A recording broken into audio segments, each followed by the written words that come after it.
All right, Miss Clay. This woman is Elizabeth Jenkins. She was 89 when she died, and, let's just say, old age caught up. Her daughter, Emily Jenkins, is the one preparing her funeral. Now, pretend that I'm Miss Jenkins. I want you to show me, a grieving daughter, the famous Sternberg hospitality. Right. I'm truly so sorry for your loss, Miss Jenkins. Your mother was beautiful and... Stay objective. Don't say anything that isn't true now.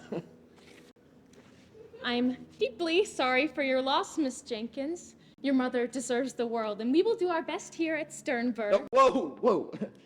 Too close to home. We're a business, but they don't need to remember that now, do they?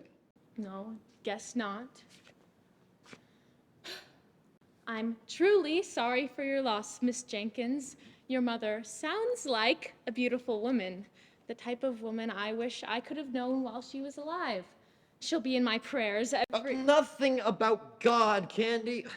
Don't get spiritual. You know how these people are. They're not like the cat moms you used to work for. Yep. You're right. They're worse at the vets. Candy, let me tell you something about myself.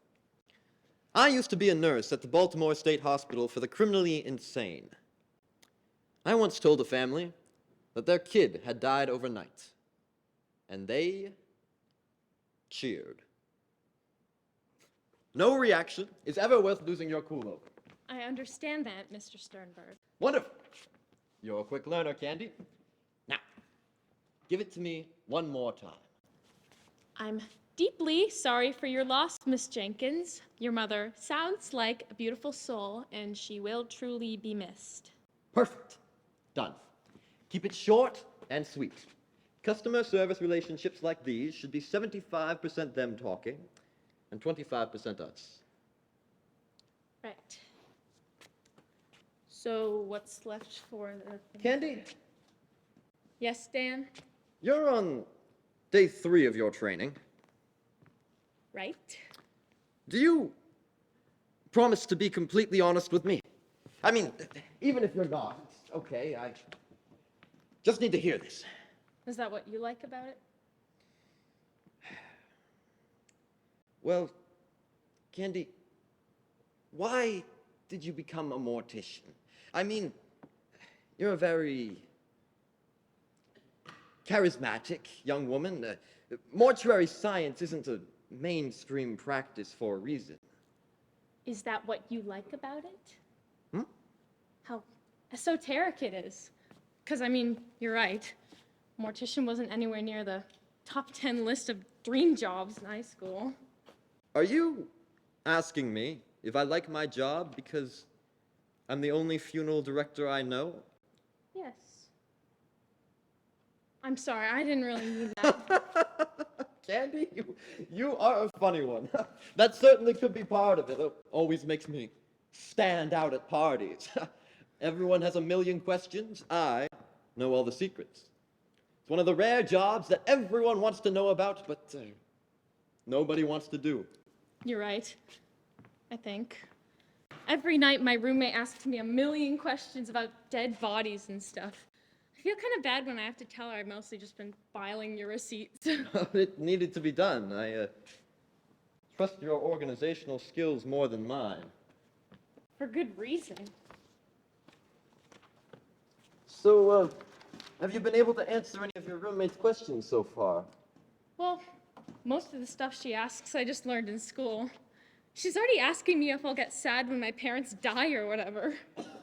It's only your 3rd day here. That's what I said.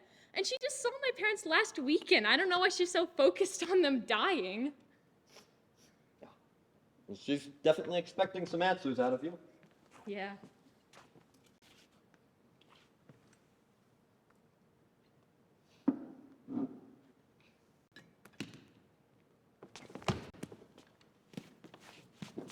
I mean, it's not a completely left field question. You know, I do sort of wonder how actually being in this line of work will make me think about life and death. Oh, yeah? Yeah. I mean, when I see a dead body now, my brain just goes into work mode, you know? I start thinking about how I can help the family or what I can do to make the body more presentable. You know, it's a really strange feeling, like I'm possessed or something.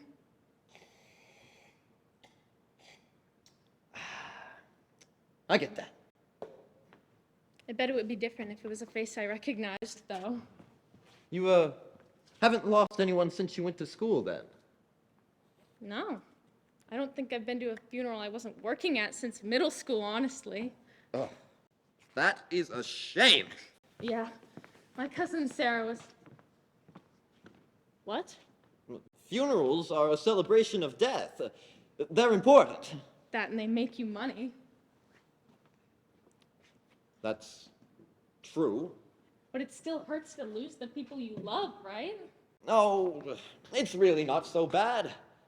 I lost my wife 4 years ago, and, she looks as good as ever. I didn't know you were a widow. Well, that's, because I never told you. She had a near-death experience. Yeah. Stop distracting me. You were sad when she died, though, weren't you? I don't know. It feels like so long ago. Maybe a bit of me died with her. That's sort of beautiful, Dan. Yes, well, I was her organ donor, so the lone kidney didn't exactly make it through the whole mess. Sorry for asking, but how did your wife die? It's a stupid thing, isn't it? What is? Talking about this. Why? There's really no point in it. No point at all. What? Since when? Because she's fine. Her death was unfortunate and certainly untimely, but life has a way of continuing on. It's good to have that outlook, Dan. You know, I can see why you're so successful. Your therapist must be proud. That's kind of you, Candy, but most of my philosophy was born in my college days.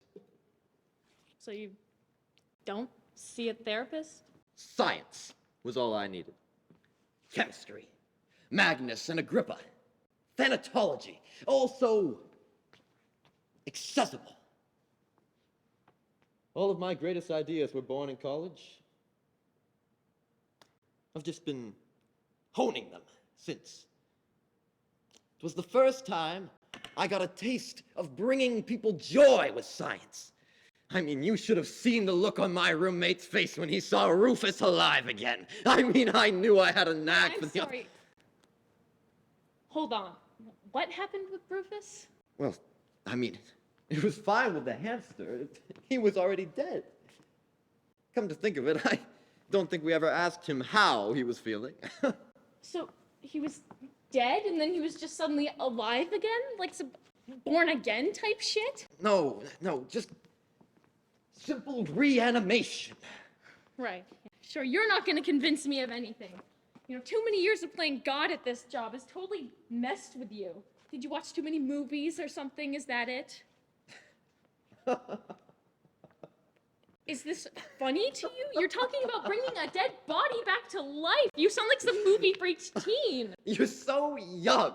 Excuse me? Naive. Innocent. Who the hell do you think you are? Why did you become a mortician? What?